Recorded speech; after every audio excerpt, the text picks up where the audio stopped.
Class is now in session. I'm Professor Hockey, and today we will be discussing an early look at what the Sharks starting roster can shape up to be for the 21-22 season. Obviously, the Sharks made a lot of changes during this offseason, some intentional and not so intentional. And so the Sharks are seemingly going to have a pretty different look going into the following year. So if we start out with, here's the first change and really the unintentional change of the bunch, as Evander Kane I have not included in this starting lineup. While it's not technically a given that his contract will be terminated by the NHL, it's possible that he will be found innocent of all of the things he was accused of. The rumors have still circulated that he's not really fitting into the locker room, and a lot of players don't really want him back with San Jose this coming year. And while it's going to be difficult to trade him at this point because his trade value is probably at an all-time low, if there is a point where the Sharks are approaching the start of next season and Evander Kane has not been traded and his contract has not been terminated, it would not surprise me to see him just sort of get put on waivers and then buried into the minors with the Barracuda so that he does not play another game with the Sharks, because I just can't really see a future for him in teal. As such, the Sharks' top six is looking significantly weaker than it did this past season. As we take a look at this, I guess, first line, you could call it, with Logan Couture, as well as then Hertl and Meier on the second line. Those are the three usual suspects, though Timo Meier is sort of a borderline usual suspect at this point with the past couple of seasons he's had. Then on the first line, joining Couture, I have both Balcers and Kevin Labanc. Labanc known to be pretty much a borderline top six player. Rudolf Balcers had some opportunities on the top line this past season, though was obviously not incredibly impressive in that performance and was much more sort of in line to be a third liner for the San Jose Sharks, which would have been his position had Evander Kane still been on the team going into the next season. But since that is likely not the case, he's probably going to have to get bumped up to this first line. It's not the end of the world, but it's certainly not great. And on the second line, I of course have Hertl and Meier with Barabanov. Obviously, the Barabanov chemistry was with Hertl and Evander Kane. Meier plays in a somewhat similar style to Evander Kane. They're both sort of bigger players who have a pretty decent shot, so maybe Meier can sort of fill in that particular role, and hopefully Barabanov can carry the success he had in the very few games he played this past season into the following year. Obviously, the top six for the Sharks wasn't particularly impressive last season, and coming into this season, it probably looks even like a step below, but maybe, who knows, some of these players could definitely step up big time. Balcers and Labanc could be 50-point players and at their best, and then Barabanov, it's kind of hard to predict what he's going to do, but if he can carry the performance he had in those few games he played last season into the following year, could be maybe a 50-point player himself as well, at which point the top six for the Sharks wouldn't at least be all that bad. It wouldn't be super competitive, but it wouldn't be terrible. On to the bottom six, which is where the Sharks really had a lot of their changes this off-season, and we can take a look at that on the third line, where they re-signed Matt Nieto and then signed Nick Bonino as well as Andrew Cogliano. I 100% expect Bonino to be the third line center at the start of this next season, and I wouldn't be surprised if Matt Nieto is paired with him. Both those players are pretty strong defensively, but also have a bit of an offensive flair to the game, maybe Bonino a bit more than Nieto. Cogliano, on the other hand, is sort of a name that I put onto this third line, but nothing really secure there. He is a player who is solid defensively, but doesn't really have the offensive upside that Bonino or Nieto can bring it even slightly. So it's possible Cogliano has moved on to the fourth line and at times even sits out a few games. It's just I put these three names together because they do make a pretty solid shutdown checking third line.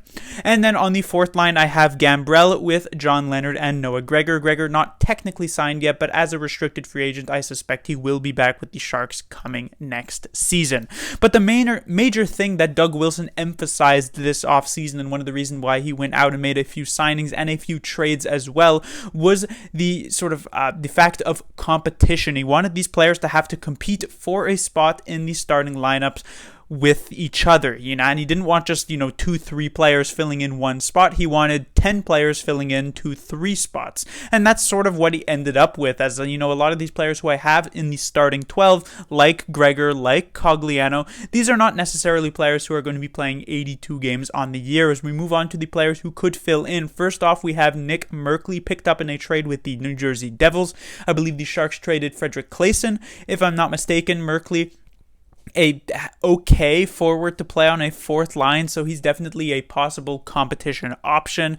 Next would be Lane Peterson, as the Sharks were obviously very high on him. They acquired him from the Arizona Coyotes. Kind of a player who, similar to like Joachim Blichfeld, who was already on the San Jose Sharks, is a player who seems to be too good for the AHL, but maybe not yet good enough to be at the NHL level. So we'll see if Peterson can pick things up in next season. He certainly will be given an opportunity to do so. Blichfeld, as I just mentioned, another player very, very similar to Peterson. Hopefully he can find some sort of way to contribute offensively consistently at the NHL level, because, as I said, he's just a bit too good to be at the AHL. Then there is Chmelevski and Chekovich. Chmelevski had a couple of games this past season, and I was actually rather impressed with his performances in those few games. Chekovich, on the other hand, was kind of the opposite. He also had a handful of games, but he was not particularly impressive at all. So hopefully he can have a bit of a rebound season and be an option for the San Jose Sharks. Next, of course, would be Joel Shellman. He was a player a couple of years ago who seemed to be a player who could be something for the San Jose Sharks, but this past season he was only really given a couple of opportunities and didn't really sort of jump at the opportunity to really impress anybody. So going into this next season, I suspect he'll get maybe a couple of games and he'll be part of that competitiveness for the bottom six, but I don't suspect him to get a ton. And then there is, of course, VL, when the Sharks are going to be needing that, heavy hitter type of player, that fighter type of player, which seems to be the case a lot for whatever reason. VL is here. The Sharks lost Curtis Gabriel in free agency, which really was not the end of the world at all. In fact, I'm pretty glad that they lost him. So VL is sort of there to fill that role. And then finally, a last option could, of course, be William Eklund. It is still a wonder whether or not he will stay in North America or if he will go back to Sweden for one more season there before coming over to the San Jose Sharks. But it is technically possible that if he is incredibly impressive through development camp and things like that, that he could not only compete for a spot on the Sharks roster, but he could maybe even move into the top six. As I said, Sharks top six rather weak at this point. So if a player like Balcers is able to get moved down to the third line because Eklund is that impressive, that could be good for the San Jose Sharks. Moving on to the defensemen, is pretty much the identical core that the Sharks had this past season. Ferraro, Burns, Knizov, Carlson, as well as Vlasic Shemek, though the Sharks actually sacrificed a lot of defensive depth during this offseason. They let Christian Jaros go, they traded away Frederick Claesson, and they as well let Greg Patterin leave. And so in terms of player to fill in, we have the couple of players who we've seen a decent amount of over the past couple of seasons, Middleton and Milosh, but Milosh hasn't been particularly impressive, and Middleton has at times been downright bad. So those aren't necessarily players who you really want stepping in and playing anything more than like 8 or 9 minutes in a specific game. There is then Pasichnuk, who did get a few looks at the end of this past season, but he wasn't particularly impressive either, as well as, the off chance that Ryan Merkley could get a game this coming season, his first NHL game, but that also doesn't seem like it's really going to end up happening. So I suspect that since we are still, of course, in the offseason, that the Sharks could make a move to try and sign a depth defenseman, but I was just kind of surprised that they let a player like Greg Patterin go. I felt like if the Sharks weren't going to bring back Greg Patterin, it would be because he'd end up being too expensive or maybe too long of a contract. I thought he could get maybe 2 years at like $1.5, maybe even $2 million, because I really thought, even though he only played 2 games with the Sharks, that he was a very solid 5th or 6th defenseman, and he could be that on another team.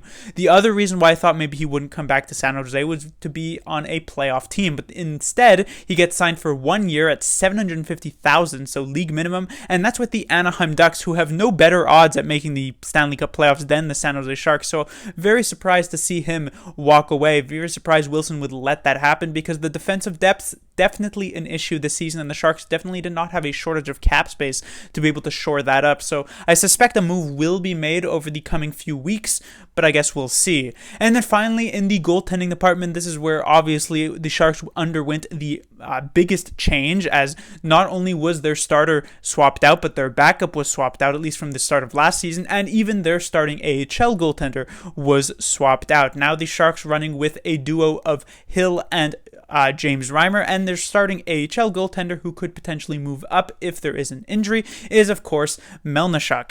And so the Sharks goaltending duo will hopefully be an improvement over what it was last season. At least on paper, it seems to be the case. Obviously, Martin Jones had been struggling going into the previous year, and Devan Dubnyk as well had been struggling going into the previous year. Meanwhile, Adin Hill, while he hasn't had a ton of games under his belt, he has looked pretty good with the Arizona Coyotes, and of course James Reimer has looked quite good with the Carolina Hurricanes. So it'll be an interesting experiment to see if whether or not, Martin Jones and Devan Dubnyk's stats really got tanked by the fact that the Sharks were playing a pretty bad defensive game in front of them, or if they actually just were playing quite bad. So it'll be interesting to see if Hill and Reimer's stats end up taking a dive because they're playing behind the Sharks forwards and defensemen, or if they can actually play at the average to slightly above average levels that they were at this previous season. But that will do it for this early outlook. The Sharks roster going into this next season, it's kind of hard to say if it's actually better than the previous year. Had Evander Kane still been in the lineup, it would obviously be the case that the Sharks were massively improved. They would not only be improving in the goaltending department, but also in their bottom six, which was an issue this past season.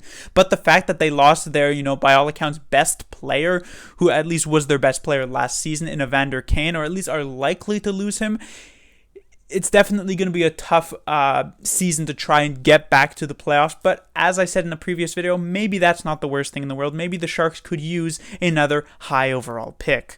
Class dismissed.